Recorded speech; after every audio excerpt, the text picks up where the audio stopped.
ഇനി പോകുന്നത് കണ്ണൂരിലേക്കാണ്. Corporation seat വിഭജനത്തിൽ Congress league ഉഭയകക്ഷി ചർച്ചയിൽ തീരുമാനമായില്ല. മൂന്നാം ഘട്ട ചർച്ച നടക്കും. കൂടുതൽ സീറ്റ് വേണമെന്ന ആവശ്യത്തിൽ ഉറച്ചു നിൽക്കുകയാണ് league.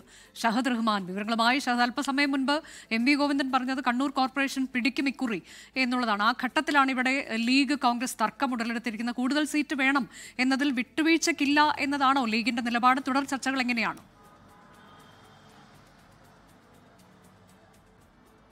Anuja, MV. Govindan Kannur corporation പിടിക്കുമെന്ന് പറയുമ്പോഴും അത് പക്ഷേ അത്ര എളുപ്പമായിട്ടുള്ളൊരു കാര്യമല്ല. കാരണം കഴിഞ്ഞ കുറേ അധികം നാളുകളായിട്ട്, അല്ലെങ്കിൽ ഈ കോർപ്പറേഷൻ രൂപീകരിച്ചതിന് ശേഷം ഒരു തവണ LDF അധികാരത്തിൽ വന്നിട്ടുണ്ടെങ്കിൽ പോലും അത് വിമതൻ കൈയൊഴിഞ്ഞതോടുകൂടി പിന്നീട് ഭരണം UDFന്റെ അടുത്തേക്ക് പോയ ഒരു കോർപ്പറേഷനാണ് കണ്ണൂർ കോർപ്പറേഷൻ. പിന്നീട് നടന്നിട്ടുള്ള ഇലക്ഷനിൽ കണ്ണൂർ കോർപ്പറേഷനിൽ UDF ആണ് ഭരിച്ചിട്ടുണ്ടായിരുന്നത്. അതുകൊണ്ട് അത്ര എളുപ്പമായിട്ടുള്ള ഒരു കാര്യമല്ല എന്നുള്ളതാണ് നമുക്ക് ഈ ഘട്ടത്തിൽ മനസ്സിലാക്കാൻ സാധിക്കുന്നത്. മാത്രമല്ല, ലീഗിനെ സംബന്ധിച്ചും കോൺഗ്രസിനെ സംബന്ധിച്ചും വലിയ ആത്മവിശ്വാസം അവർ തുടക്കം മുതലേ വെച്ചു പുലർത്തുന്നുണ്ട്. പക്ഷേ ഇതൊക്കെ പറയുമ്പോഴും നിലവിലെ സാഹചര്യത്തിൽ ഈ കോർപ്പറേഷൻ സ്ഥാനാർത്ഥി നിർണയം അല്ലെങ്കിൽ സീറ്റ് ചർച്ചകൾ ഇതുവരെ പൂർത്തിയായിട്ടില്ല എന്നുള്ളതാണ് ഏറ്റവും ഒടുവിൽ നമുക്ക് മനസ്സിലാക്കാൻ സാധിക്കുന്നത്. അല്ലെങ്കിൽ അതാണ് പറയാൻ പറ്റുക. ഞാൻ നിൽക്കുന്നത് കോഴിക്കോട് DCC ആസ്ഥാനത്താണ്. അല്പസമയം മുമ്പായിരുന്നു ഇവിടെ നിന്നും മുസ്ലിം ലീഗിന്റെ നേതാക്കളും ഒപ്പം തന്നെ കോൺഗ്രസിന്റെ DCC പ്രസിഡന്റ് അടക്കമുള്ളവരുടെ യോഗം പൂർത്തിയായി അവർ മടങ്ങിയിട്ടുണ്ടായിരുന്നത്. ആ യോഗത്തിൽ കാര്യമായിട്ട് യാതൊരുവിധ തീരുമാനങ്ങളും ഉണ്ടായിട്ടില്ല എന്നുള്ളതാണ് ഏറ്റവും പ്രധാനപ്പെട്ടുള്ള കാര്യം. അതായത് സീറ്റ് വിഭജന ചർച്ചയും ഒപ്പം തന്നെ സ്ഥാനാർത്ഥി നിർണയവും സംബന്ധിച്ചും യാതൊരുവിധ തീരുമാനവും ഉണ്ടായിട്ടില്ല.